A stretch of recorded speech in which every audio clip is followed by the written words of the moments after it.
आदरणीय बंधुओं, माताओं व मेरी प्यारी बहनों, राधे राधे।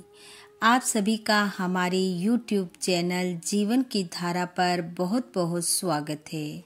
बंधुओं, आज हम इस वीडियो में आंवला नवमी की पूजा विधि, आंवले का महत्व व कथा का श्रवण करेंगे, जिसे सुनने सुनाने से भगवान श्री हरि की कृपा से सब कार्य सिद्ध हो जाते हैं।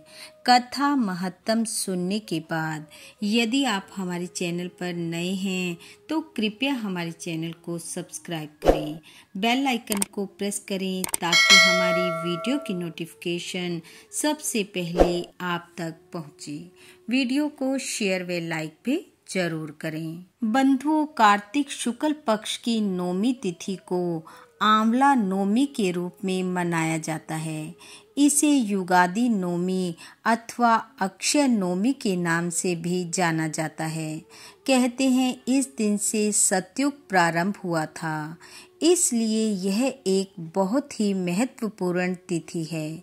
इस दिन आंवले के वृक्ष की पूजा की जाती है। आंवले का महान वृक्ष सब पापों का नाश करने वाला है।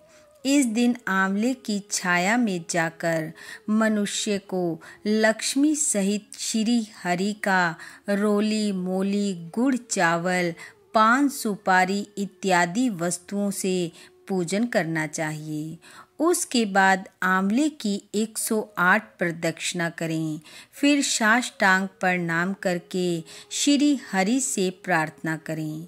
आंवले की छाया में बैठकर कथा को सुनें। फिर ब्राह्मणों को भोजन करावें और यथाशक्ति दक्षिणा देकर विदा करें। ब्राह्मणों के संतुष्ट होने पर मोक्षदायक श्री हरि अत्यंत प्रसन्न होते हैं और फिर स्वयं ही आंवले की छाया में भोजन खाएं। जो मनुष्य कार्तिक मास में आंवले के वन में भगवान श्री हरि की पूजा तथा आंवले की छाया में भोजन करता है, उसका समस्त पाप नष्ट हो जाता है। आंवले की छाया में वह जो भी पुण्य करता है वह कोटि गुना हो जाता है। प्राचीन काल की बात है, कावेरी के उत्तर तट पर देव शर्मा नाम से विख्यात एक श्रेष्ठ ब्राह्मण थे, जो वेद वेदांगों को जानने वाले थे। उनके एक पुत्र हुआ जो बड़ा दुराचारी निकला। पिता ने उसे हित की बात बताते हुए कहा, बेटा, इस समय कार्तिक का महीना चल रहा है, जो भगवान विष्णु को बहुत ही प्रिय है। तुम इसमें स्नान दान व्रत और नियमों का पालन करो। तुलसी के फूल सहित भगवान विष्णु की पूजा करो। आंवले की पूजा करो। भगवान के लिए दीप दान नमस्कार तथा प्रदक्षिणा करो। पिता की यह बात सुनकर वह दुरात्मा पुत्र क्रोध से जल उठा और उसके होंठ फड़कने लगे। उसने पिता की निंदा करते हुए कहा, हे तात, मैं कार्तिक में पुण्य संग्रह नहीं करूँगा। पुत्र का यह उदंडता पूर्ण वचन सुनकर देव शर्मा ने क्रोधपूर्वक कहा, ओ दुर्बुद्धि, तू आंवले के वृक्ष के खोखले में चूहा हो जा।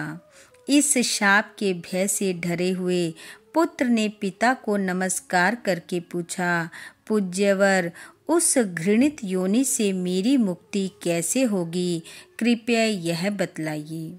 इस प्रकार पुत्र के द्वारा प्रसन्न किए जाने पर ब्राह्मण ने शाप निवृत्ति का उपाय बतलाया। उसने कहा, जब तुम भगवान को प्रिय लगने वाले कार्तिक व्रत का पवित्र महत्तम सुनोगे, उस समय उस कथा के श्रवण मात्र से तुम्हारी मुक्ति हो जाएगी। पिता के ऐसा कहने पर वह उसी क्षण चूहा हो गया और कई वर्षों तक सघन वन में निवास करता रहा। एक दिन कार्तिक मास में विश्वामित्र जी अपने शिष्यों के साथ उधर आ निकले और नदी में स्नान करके भगवान की पूजा करने के पश्चात आंवले की छाया में बैठे। वहां बैठकर वे अपने शिष्यों को कार्तिक मास का महत्त्व सुनाने लगे। उसी समय एक दुराचारी व्याध शिकार खेलता हुआ वहां पर आया।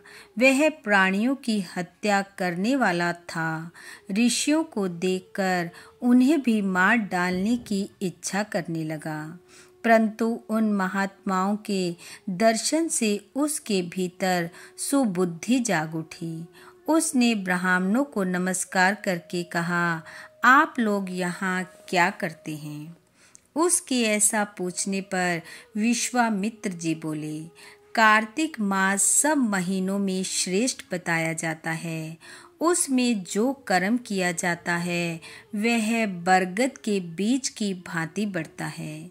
जो कार्तिक मास में स्नान, दान और तुलसी व आंवले की पूजन करके ब्राह्मण भोजन कराता है, उसका वह पुण्य अक्षय फल देने वाला होता है। व्याध की प्रेरणा से विश्वामित्र जी के कहे हुए इस धर्म को सुनकर वह शाप भ्रष्ट ब्राह्मण कुमार चूहे का शरीर छोड़कर तत्काल दिव्य देह से युक्त हो गया और विश्वामित्र को प्रणाम करके अपना वृत्तांत निवेदन कर ऋषि की आज्ञा ले विमान पर बैठकर स्वर्ग को चला गया। इससे विश्वामित्र और व्याध दोनों को बड़ा विस्मय हुआ। व्याध भी कार्तिक व्रत का पालन करके भगवान विष्णु के धाम में गया।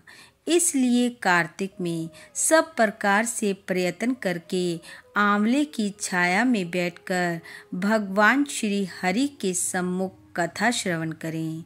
जो ब्राह्मण कार्तिक मास में आंवले और तुलसी की माला धारण करता है उसे अनंत पुण्यों की प्राप्ति होती है। जो मनुष्य आंवले की छाया में बैठकर दीपमाला समर्पित करता है उसको अनंत पुण्य प्राप्त होता है। विशेष तौर पर तुलसी वृक्ष के नीचे श्री राधा और श्याम सुंदर भगवान श्री कृष्ण की पूजा करनी चाहिए। तुलसी के अभाव में यह शुभ पूजा आंवले के नीचे करनी चाहिए। जो आंवले की छाया के नीचे कार्तिक में ब्राह्मण दंपत्ति को एक बार भी भोजन देकर स्वयं भोजन करता है वह अन्न दोष से मुक्त हो जाता है। लक्ष्मी प्राप्ति की इच्छा रखने वाला मनुष्य सदा आंवलों से स्नान करे। विशेष तौर पर एकादशी तिथि को आंवले से स्नान करने पर भगवान विष्णु संतुष्ट होते हैं। नौमी, अमावस्या, सप्तमी, संक्रांति, रविवार, चंद्र ग्रहण और सूर्य ग्रहण के दिन आंवले से स्नान नहीं करना चाहिए।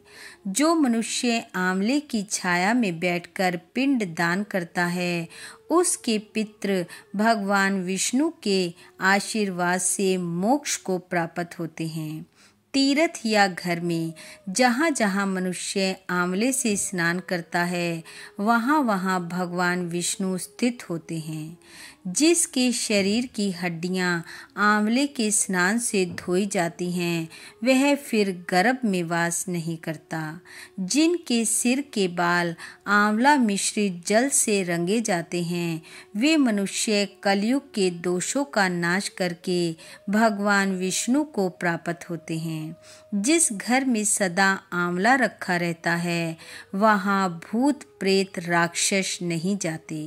जो कार्तिक में आंवले की छाया में बैठकर भोजन करता है उसके 1 वर्ष तक अन्न संसर्ग से उत्पन्न हुए पापों का नाश हो जाता है और श्री हरि की कृपा से वह मनुष्य संसारिक सुखों का उपभोग करके भगवान के परम धाम को पाता है। बोलो विष्णु भगवान की जय। बंधुओं, भगवान श्री हरि की कृपा आप व आपके परिवार पर सदैव बनी रहे। आपका घर आंगन खुशियों से महकता रहे। इन्हीं शुभकामनाओं के साथ आप सबका बहुत बहुत धन्यवाद। राधे राधे।